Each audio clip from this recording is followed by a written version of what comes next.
Cada gestor cultural lleva consigo una maleta, a veces llena de libros, de experiencias, de luchas, de sueños Sacrificios. compartidos, de sueños compartidos.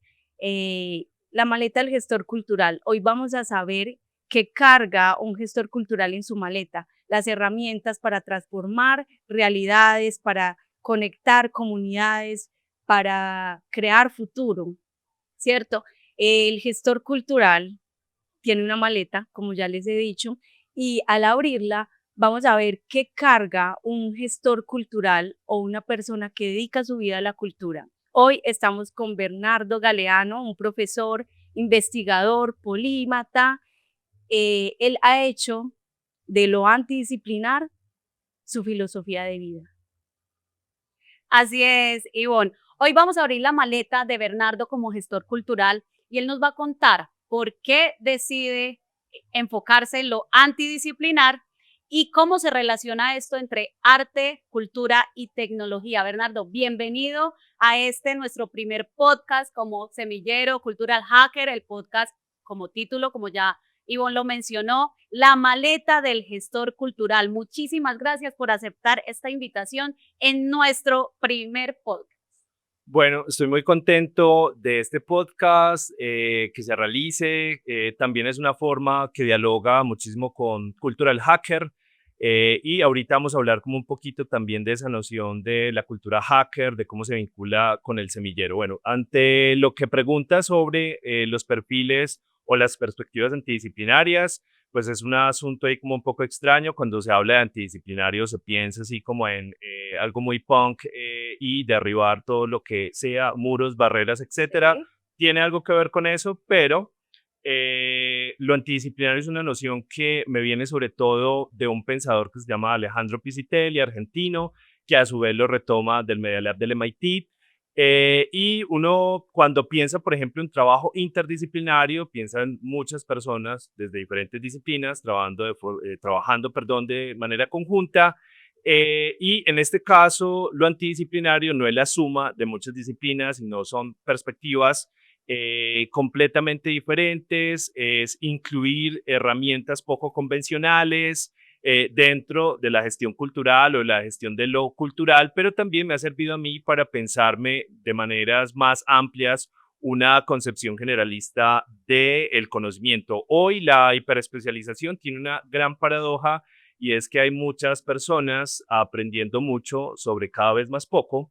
Y esa hiperespecialización del conocimiento, personas que son, qué sé yo, médicos, pero a su vez médicos pediatras, pero a su vez médicos pediatras, oncólogos, etcétera, etcétera, termina por desarticular, por en ocasiones generar pocos puentes de comunicación.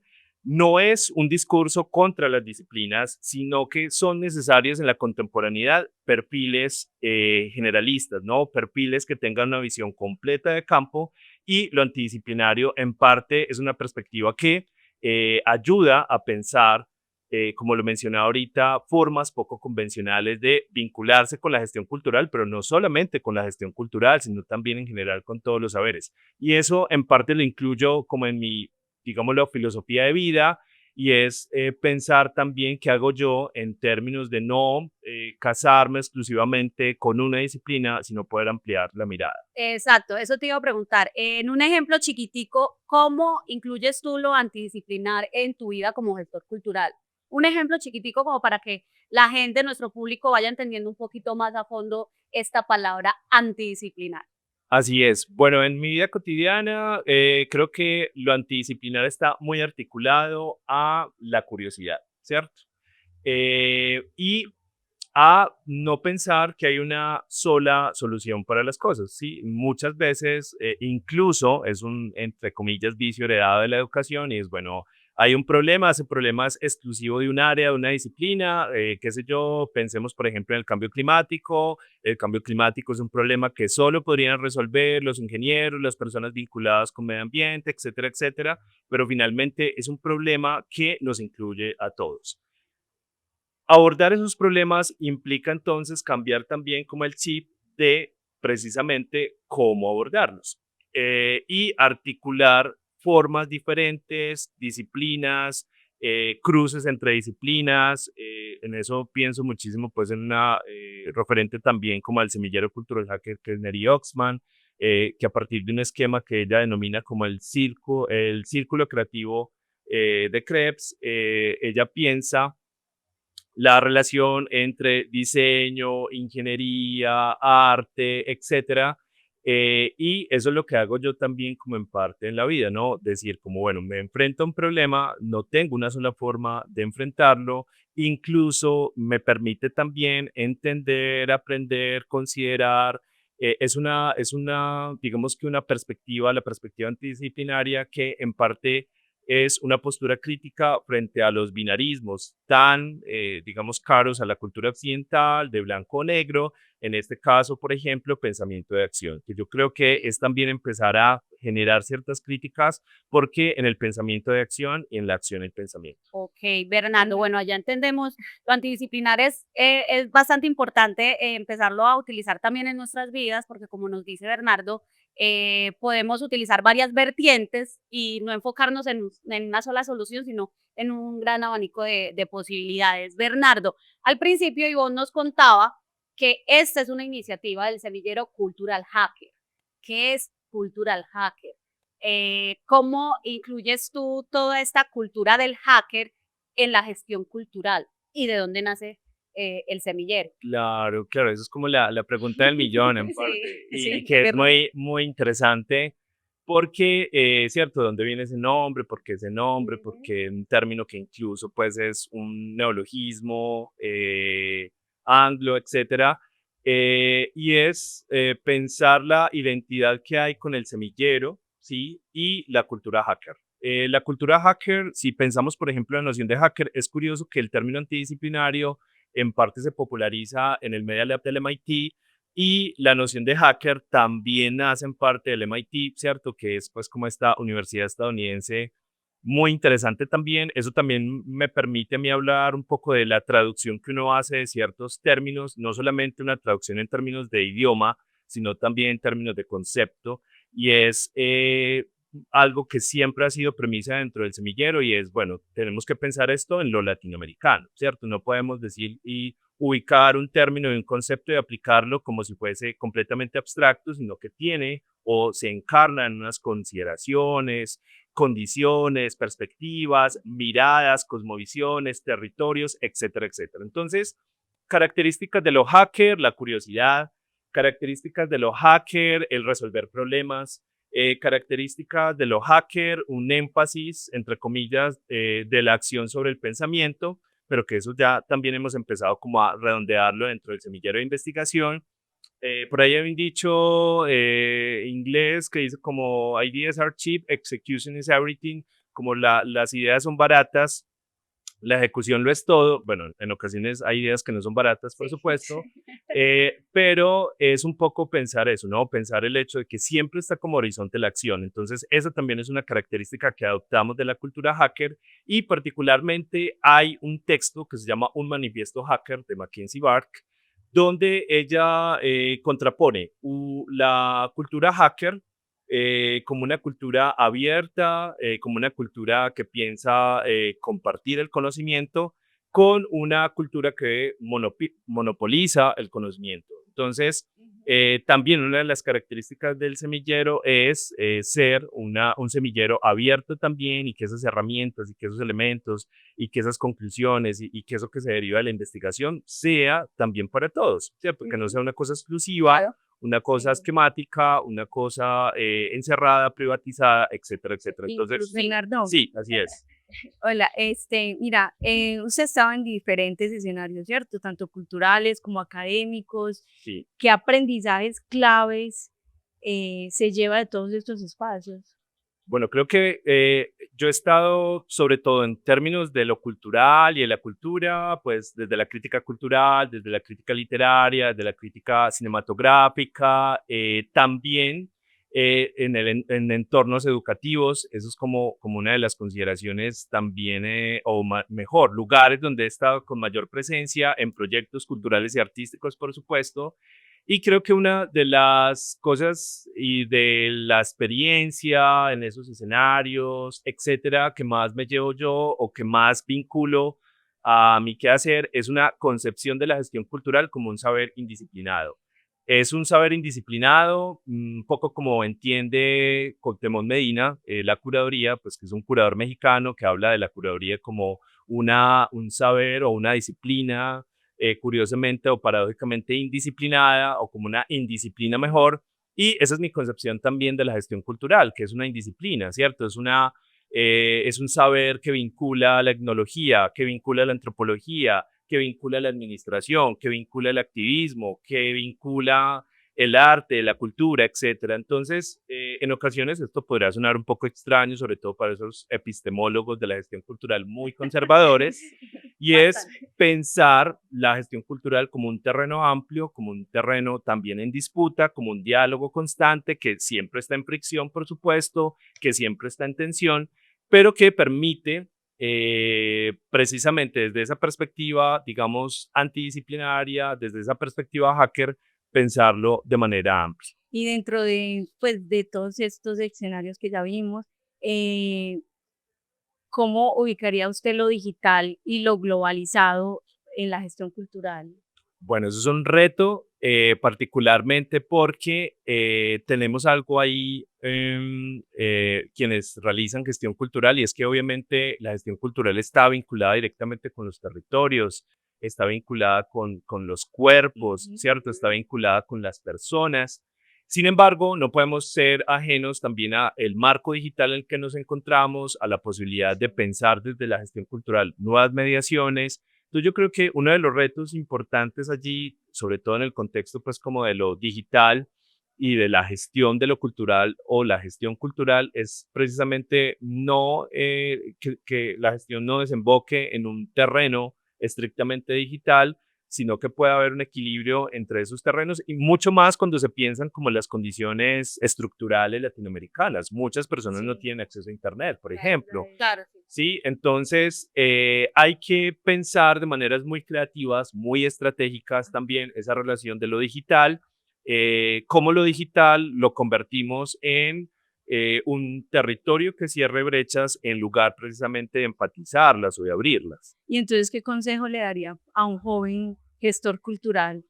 Entendiendo, Bernardo, Pues, porque que no es algo jóvenes del en edad, sí. no es ni en edad ni en mentalidad, sino que sabemos que hay muchos gestores culturales Ajá, que estamos que iniciando, estamos iniciando, que de pronto hacíamos gestión cultural y no sabíamos que estábamos haciendo gestión ajá, cultural, porque esto de gestión cultural, esta palabra es como muy nueva, Mm, esta denominación es como muy sí, nueva, entonces no solamente hablando de jóvenes en edad, sino jóvenes en en el conocimiento, hacer, sí, en el sí, hacer. así es. Exacto. Tú mencionas, Paulina, precisamente algo interesante y es como la relativa juventud también de Ujú. la gestión cultural como saber, como disciplina, aunque eso es un debate también ahorita. Digamos que el término gestión cultural, particularmente en Latinoamérica, es de mediados de los 80, ¿cierto? Entonces tiene una historia reciente. Sí, el Y término como tal. claro, el término, la conceptualización, etcétera, cómo se piensa, pero bueno, había gente que estaba haciendo cosas muy parecidas o hay gente que hace cosas que son gestión cultural, pero que no las asume o no las conceptualiza a partir de ahí. Probablemente no les interese también conceptualizarlas, les interesa hacer. Ujú. Y dentro de ese contexto, pues yo creo que es también como una consideración para jóvenes en edad y también para jóvenes que apenas, entre comillas, independientemente de su edad, se acercan y es, yo creo que hacer el mundo más digno, pese a que el mundo, o Sí, particularmente los seres humanos, se empecinen en no, en no permitirlo. Si uno ve el panorama actual, global, es un asunto, es terrible, pero tampoco podemos ser como esos discursos apocalípticos, catastróficos, el mundo se va a acabar, no vale la pena. Creo que por ahí alguien decía hace poco que hoy la esperanza es lo más punk y en parte también podría pensarse horizontes de esperanza y para eso necesitamos personas inteligentes, estratégicas, dignas, éticas también, que además de pensar el hacer, por hacer, ¿cierto? Por generar unos eventos, unas experiencias, una relación, unas nuevas formas de pensar las ciudadanías. Creo que hay algo muy interesante a propósito de la Facultad de Gestión Creativa del Tecnológico de Artes de Burarango y es que nos estamos pensando laboratorios ciudadanos críticos, nos estamos pensando formas diferentes de mediación cultural y creo que eso apunta también a formar unos públicos, a formar unas personas, a profesionalizarlas en este contexto y a entender que la gestión cultural es un asunto, yo creo, yo he dicho siempre que es como si pensáramos como una, entre comillas, forma, manera de ser, es la forma o manera de ser del futuro. Creo que la gestión cultural es un terreno muy fértil para lo que yo mencioné ahorita como pensamiento antidisciplinario y una manera también muy interesante de pensar horizontes de acción en los territorios que renueven la dignidad humana. Ok, Bernardo. Bueno, como sabes, este podcast se llama La maleta del gestor cultural. Si nosotros en este momento abrimos tu maleta, ¿qué podemos encontrar de un gestor cultural en tu maleta? Bueno, además es una metáfora muy bella, ¿cierto? Sí. Me parece una metáfora muy linda la maleta del gestor cultural porque evidentemente se vincula con una consideración asociada a pensar literalmente objetos, pero también simbólicamente muchas cosas. Dentro de mi maleta siempre hay curiosidad, hay libros, por supuesto, hay horizontes de acción, hay un interés también en mejorar muchísimas cosas, no solamente con los seres humanos, sino también con las inteligencias no humanas. Yo creo que un reto de la gestión cultural hoy es pensarse ese otro que es el planeta, ese otro que son los animales, porque también nos permite pensar esos otros que han estado acá como los inmigrantes y en ocasiones es una forma también de entender problemáticas contemporáneas. Entonces, no me falta en esa maleta nunca la curiosidad y el deseo de hacer las cosas bien por los otros, ¿no? Como el afán por la colectividad, ¿cierto? Y por construir de manera colectiva. Listo. Y en ese orden de ideas, ¿qué no le puede faltar a ningún gestor cultural en una maleta? Bueno, esa pregunta es Es difícil, muy ¿cierto? difícil. Claro, porque uno puede hablar por Atrevido, uno, atrevido. pero hablar, si pensar en eso, yo creo que la idea que retomaba ahorita, ¿no? Hacer del mundo algo más digno independientemente de sus herramientas, ya sea el Excel Sí. o ya sea también el trabajo en territorio, hay veces tan complejo y tan poco reconocido que muchos gestores y gestoras culturales del país y de Latinoamérica hacen constantemente día a día. Ok, muy bien, muy Bueno, bien. yo le invito a que nos dé una frase, una reflexión para los nuevos gestores culturales. Entonces, como una frasecita que tú tienes que siempre te alienta en ese momento en que hay que hacer algo. Entonces, uso esta frase porque lo motiva, porque lo llena de energía. No, yo creo que replantear cierta repetición de verbos por ahí que ha sido como muy, muy usual, como no tanto trabajar, trabajar y trabajar, sino que yo creo que siempre dignificar, dignificar y dignificar. Desde que uno piense estrategias y formas, maneras de acercarse siempre a la dignidad humana, a la posibilidad de que podamos vivir en un planeta de manera relativamente tranquila. Siempre habrá fricciones, pero es terrible lo que está ocurriendo en muchos lugares de este planeta, en muchos lugares de esta ciudad, y creo que la dignidad humana permite también explorar, pensar, pensar también estratégicamente soluciones y esa es como una premisa fundamental. Creo que las personas antes que cualquier cosa, incluso antes que el arte, antes que los eventos, antes que todas esas, digamos, maquinarias o esquemas de lo que muchas veces pensamos también la gestión cultural, es la dignificación humana. Yo creo que a partir de ahí podemos hacer muchísimas cosas interesantes y me parece que la gestión cultural es una herramienta fundamental precisamente para eso, dignificar el ser humano. Sí. Bueno, hoy abrimos este camino del podcast de la maleta cultural con Bernardo Galeano. y nos hizo ver que lo antidisciplinar es una forma de habitar la cultura en estos devenires actuales. Y nos hace ver que la gestión cultural es algo que debemos llevar siempre en nuestra maleta, porque en cualquier momento que nos encontremos en cualquier territorio o con cualquier comunidad, podemos sacar de ahí muchas herramientas para trabajar con la comunidad. Bernardo, muchísimas gracias por estar con nosotros. Para nosotros, valga la redundancia, es muy importante que tú estés en este primer capítulo de la maleta del gestor cultural, porque de aquí en adelante vamos a empezar a sacar muchas herramientas para que todos ustedes conozcan qué es ese bichito de la gestión cultural. Vamos a tener muchos invitados, así que todos muy, muy pendientes a nuestros próximos capítulos, porque todos los invitados son igual de tesos que Bernardo Galeano. Quedan pues Muchas invitados gracias. para ver el próximo capítulo. Claro está que sí. Bien todos interesante. invitadísimos. Paulina, ¿cómo se llama nuestro próximo Nuestro capítulo? próximo capítulo es netamente sobre gestión cultural. Sí. ¿Qué es la gestión cultural? ¿Qué es ese bichito? Como estamos hablando ahorita, para que todos ustedes se quiten esas dudas, porque nosotros como estudiantes también las tenemos y nos las hemos preguntado. Entonces vamos a tener un invitado muy especial en nuestro próximo capítulo para ir sacando todas esas duditas que tenemos. Muchas gracias. Muchas gracias. A ti, Bernardo, hasta luego. Hasta luego. Luego. Chao.